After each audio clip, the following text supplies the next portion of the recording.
Tonight we're going to be talking to Tiffany. She owns Entice Me. We're going to have some fun conversation. Hi, there she is. Hi, How are you? I'm great. How are you? Good.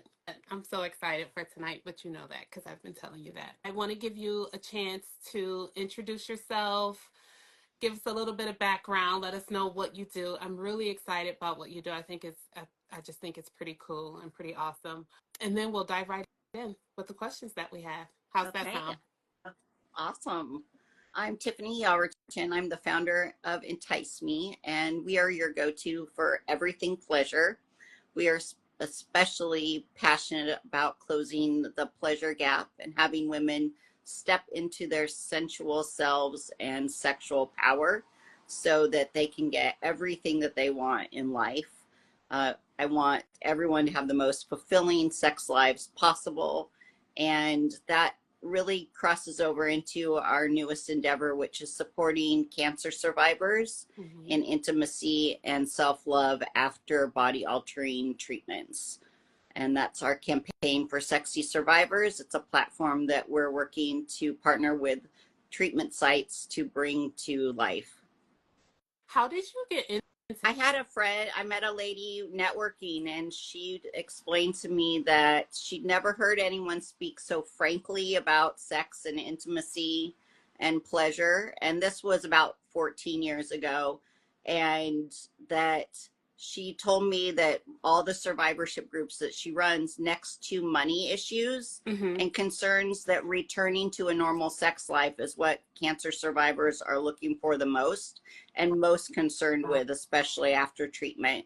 And we don't really think about that. And so for 10 years, I've been coaching clients privately, but I found that a lot of times they're already strapped financially from the treatment, and they Mm-hmm. don't even know that there are resources available. So that's where I went to put a program together that we can partner with treatment sites, and that then it's available to the patients, and the hospital's taking care of the price and the Wow. cost. That is awesome. I really do. I love that. What do you find that most, couples or women that you do see, what is their biggest struggle with libido? What is their biggest complaint for you? With libido, it's that that they're just kind of bored with what's happening, because they're usually not getting their needs met. And so when you stop having sex, then you have less hormones going through your body and circulating, and less endorphins. And so then you want it less. And it kind of becomes this track that just keeps cycle going through, because you're not having sex, you don't want sex. And, when sex isn't good, it's no fun to have, really. Yeah. If you feel like it's a chore or just something that you have to do at the end of your day, or that you don't have your hormones balanced and it's painful, that all plays into what's going on.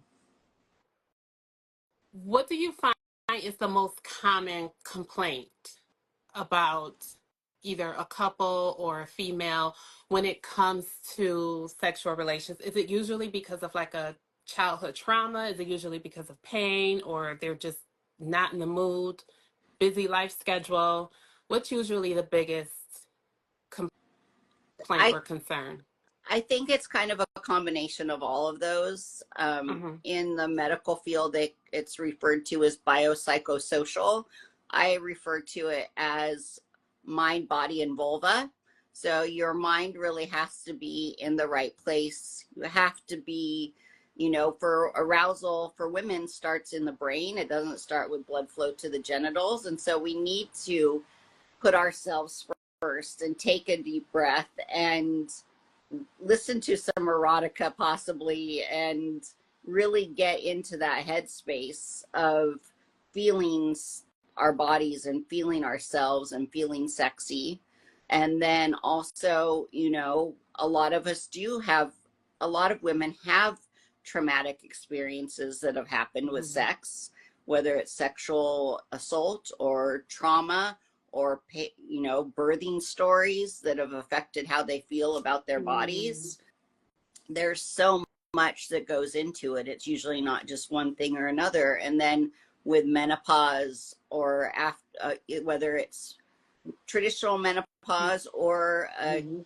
medically induced menopause from chemotherapy and aromatase inhibitors, that then, that causes Yep. painful sex. And then when your body naturally will tighten up even more when you think it's going to hurt, and then it's going to be even more painful. And so it's really that whole combination. And so we look at that whole picture and work on all of those things.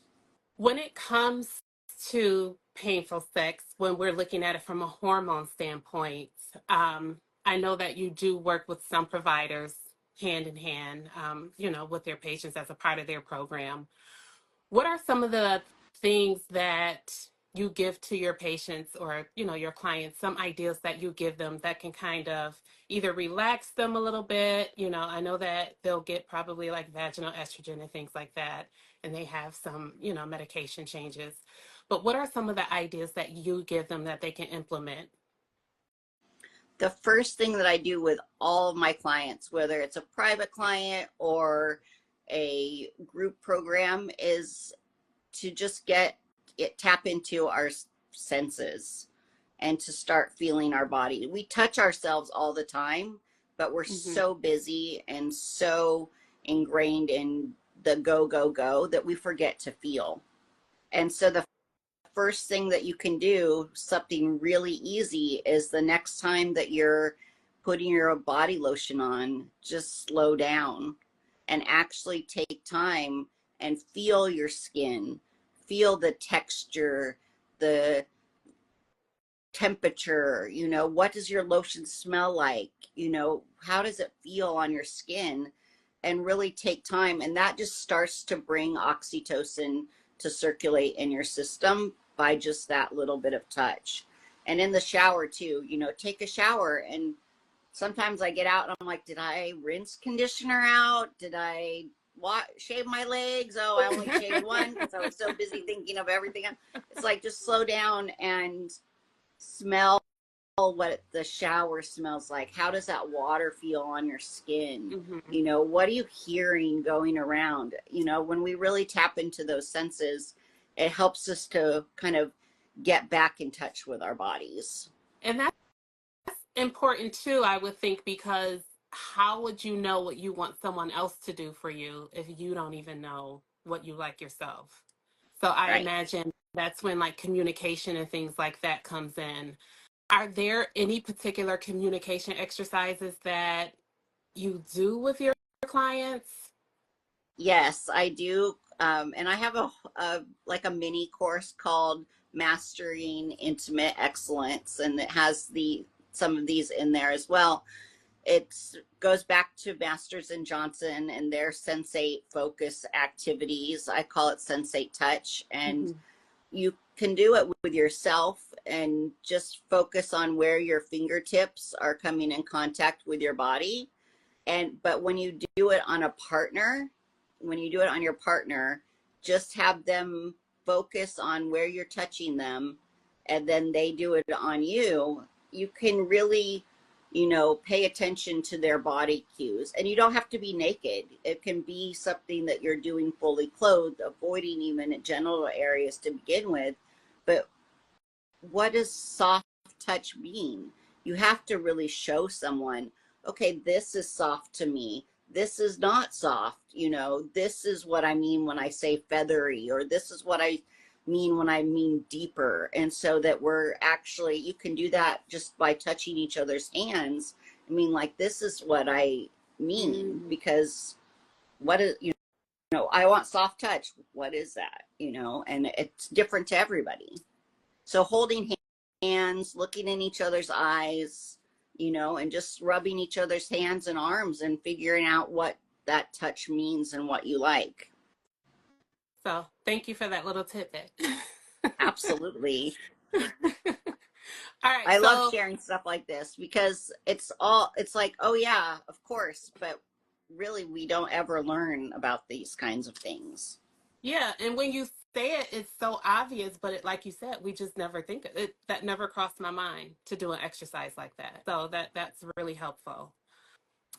I want to kind of shift a little bit to the cancer patients that you help. Again, I think that's just awesome, what you're doing with the cancer survivors. So many of them do experience low libido after, chemo, radiation, and surgery.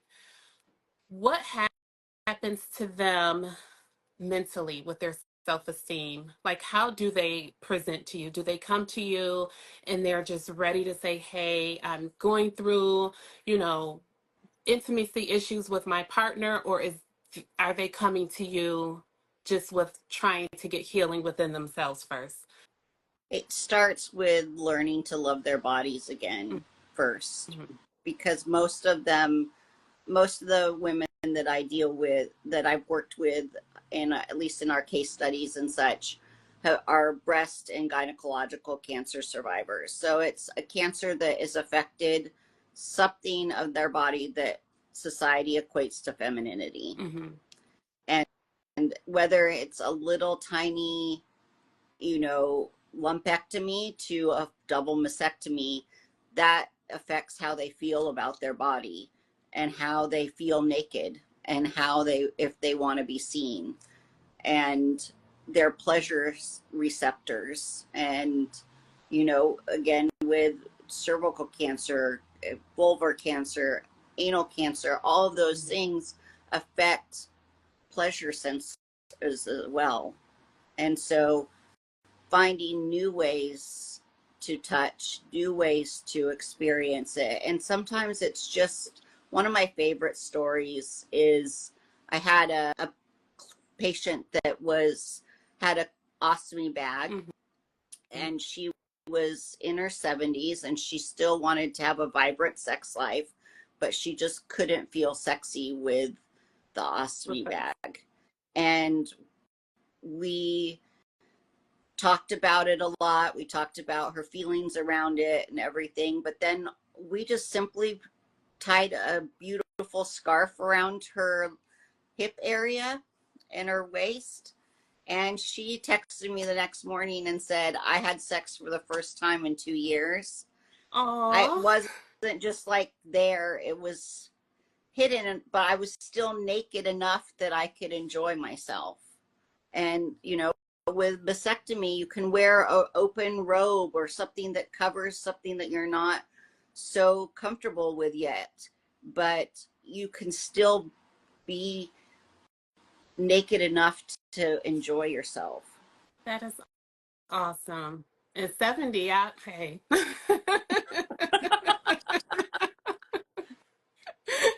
I I have um, so many clients that have been my clients for like 15 years now, and they're like, one of my best clients just turned 70, and I'm like, how are you 70? Like, that's like the just new like you go, 50. girl. I love that. I wanted to ask you as well.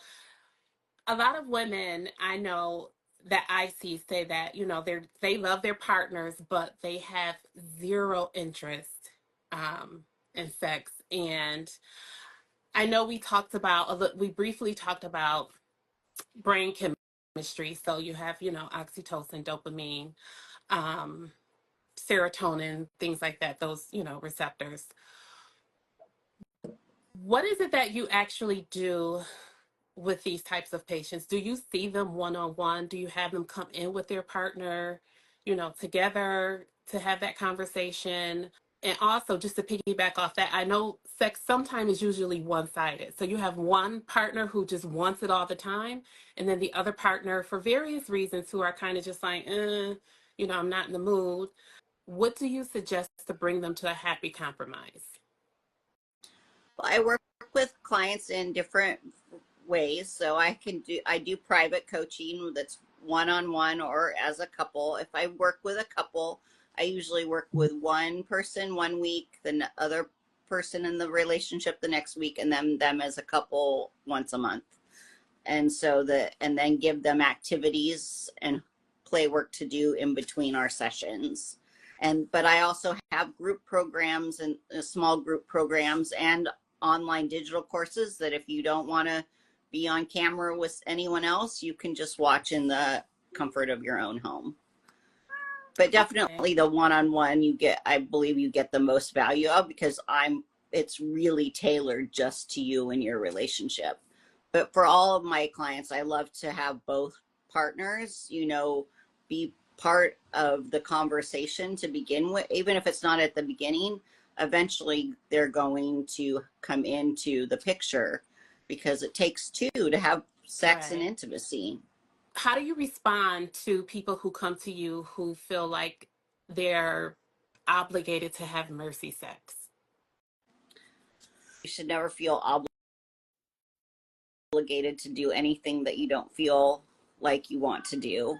I do have some views of like what you agreed to for your marriage, but that's between the two of you, in Mm-hmm. a relationship. But you should never feel pressured. You should never feel like you have to do something.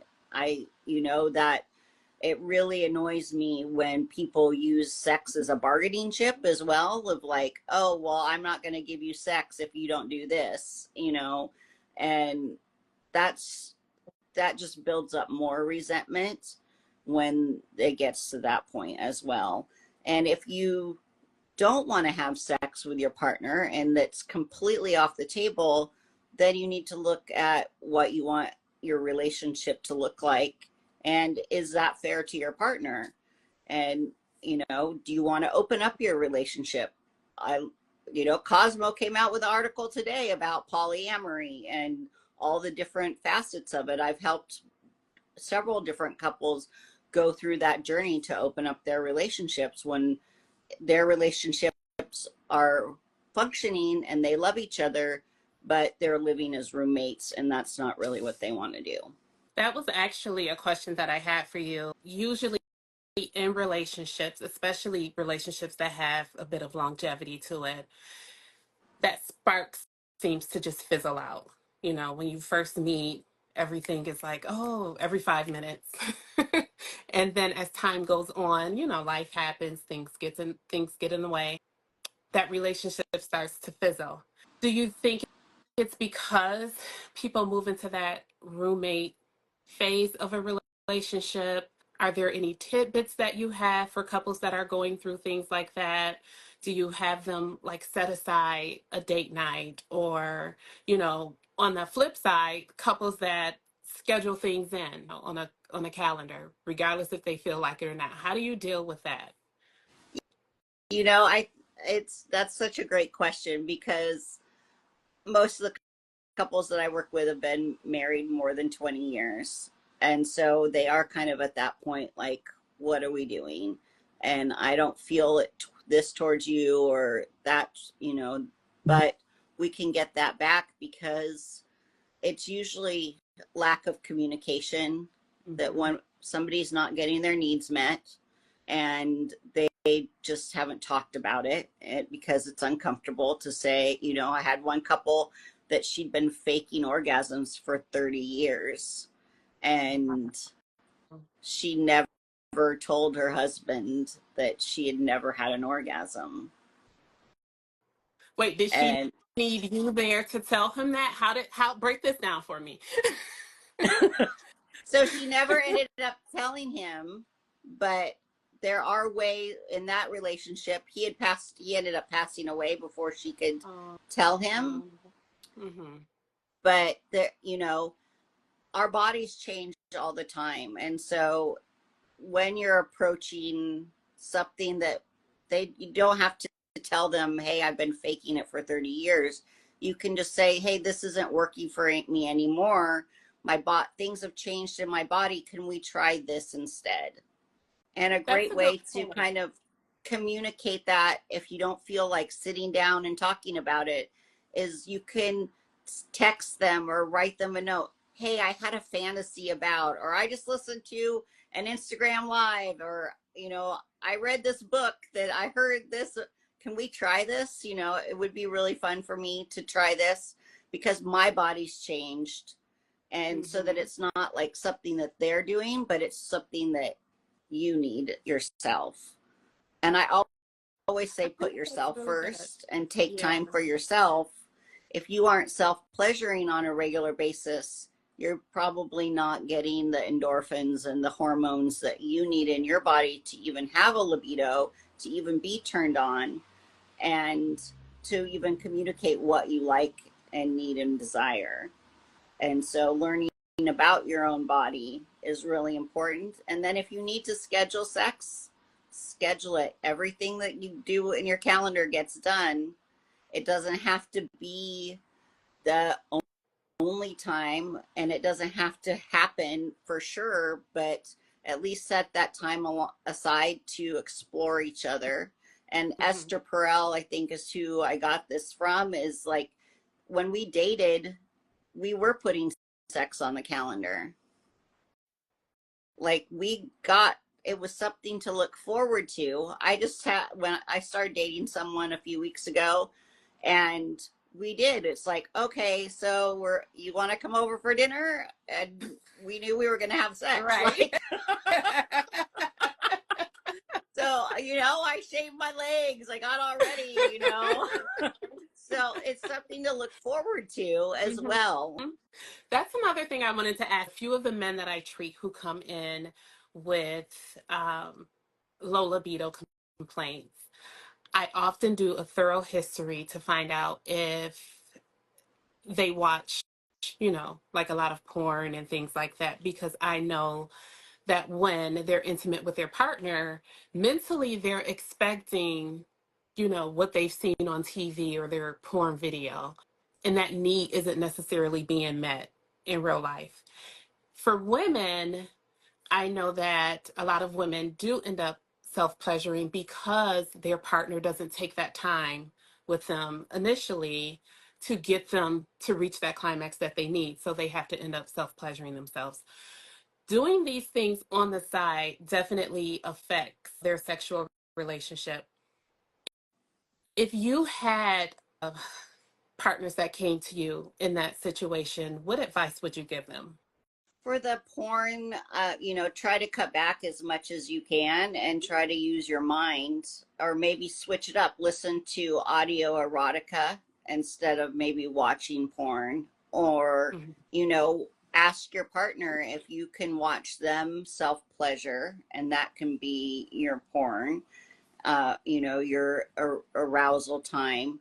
I oftentimes, especially for busy moms, is have them listen to erotica as they're getting ready for bed or getting the kids ready for bed in their earbuds. And then they're already getting kind of turned on for that foreplay, Mm. because women need a minimum, about 25 minutes is average what of foreplay, physical foreplay, even that to get prepped to have an orgasm. And most women get about 3 minutes because that's what men take, right? So if you incorporate other things into your foreplay, there's toys you can wear while you're getting ready for bed, brushing your teeth, things like that your partner can control. There's all kinds of ways that you can have those erotic moments that aren't including porn. Okay, those are good ideas. What, what would you say to someone who feels broken because their body isn't responding the way that it used to? So, again, as we age, women go through perimenopause and menopause. Men go through andropause, although their transition is a little slower than ours. What are things that, do you give them like words of encouragement? Do you fall back on communication with each other? What are some tidbits you can give for that? Well, I think expanding your idea of what sex doesn't have to be penetrative intercourse to Mm-hmm. and so finding out new ways to pleasure each other, to really connect, and to still have those, and just know that our bodies age and that you're not broken. Everybody is experiencing the same thing, Mm-hmm. that things change, and you might find new things that you like better. A lot of my couples have taken up pegging, which is female on male strap on sex, as a way to have still intercourse, but the other way around, and to, switch it up and to change the power dynamics. But also, prostate massage is a way that men who still have a prostate can have an orgasm, but they don't have to have a, a hard penis to have, experience orgasms, because Oh, erectile dysfunction, that you might not be able to have intercourse, but you can still have a lot of pleasure that way. point. You're bringing up some good answers. And when you um, come back to that sensei touch activity, you find new places that you might not have known were erogenous zones mhm. for you. That is true. How would you bring that up? How do you tell a partner to bring up new ideas like that? I think it's a great way, like when we talked about like introducing anything, like, oh, I saw this on a podcast, or I read this in a book, or my friends were talking about it, or I had a dream about this, you can kind of bring it up that way, and bring it up with confidence, and know that all they can say is no. But Hmm. also, if you're the one that they're bringing it up to, be open minded to new ideas, and to broaden, for example, every so many people go, oh, I want to have a threesome, right? Like, that's so Yeah. many people's fantasies, right? So I had a young couple that were really struggling, because he really wanted to have a threesome, and she was like, no, I'm never doing that. And I said, Hmm. well, what if you just said, okay, what would that look like? And just change, like, let's entertain it. Realistically, it could take years or decades to find one person that you're all into each other, right? So, just say, instead of shutting them down, say, okay, well, what would that look like? Can we, do you like her? Do you like him? What does that look like for you? Oh, and it can be kind of then a gamifying it. When you're out, you can be like, oh, what do you think of that person? And you may never get there, and that's fine, but at least you're not shutting your partner down, because when we Hmm. shut our partner down too often, then they stop asking, That's and then they really feel that rejection true. piece, where, they never had a threesome, but they're married with two kids now, and they stayed together, but they started to entertain ideas instead of just squashing it. And I imagine just going through those type of exercises that opens the door for other ideas to Mhm. come in that may not be as big of an ask Right. that they can start working towards. What's usually the biggest mind shift couples need to reignite passion after, trauma or illness, or even just having years of disconnect? Explore new things, I think, and be willing to reciprocate what, don't expect it to all just be one sided. And it's all about communication, really, when it comes down to it, is being able to ask for what you want, and be able to receive what your partner wants as well. Now I kind of want to do something that's a little fun. Okay. We're gonna spit out some rapid fire questions. And I just wanted to see off the top of your head what your response would be. So what's the number one thing people can think will fix their sex life but will actually make it worse?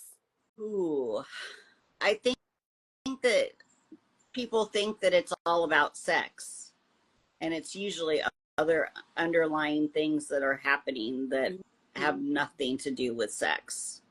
That's a good answer. That's a good one. I like that. Okay. What's a silent passion killer that most couples don't realize is sabotaging their sex life? These are such good questions. I money is a great one.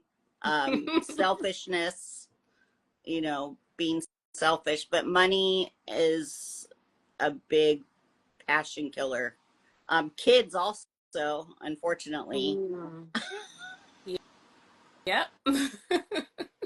What's one piece of advice that will change someone's relationship that you can give tonight? Put yourself first and learn what you really like and what you really want, and self pleasure all the time. I mean, self pleasure several times a week, if not every day, because it will really change the way you feel about yourself. What a lot of women don't know is that when you self pleasure, your body still produces you're much more likely to have an orgasm, which is Mm-hmm. that boost of oxytocin, which oxytocin is the cuddle chemical. It's that bonding hormone. So when we have partnered sex, the oxytocin connects us to our partner and builds that bond. When we have an orgasm that we create ourselves, that oxytocin creates self-love and boosts confidence. I really believe it's like the hidden secret. Men know this. Like, they self pleasure before they go on stage to release their nerves, everything.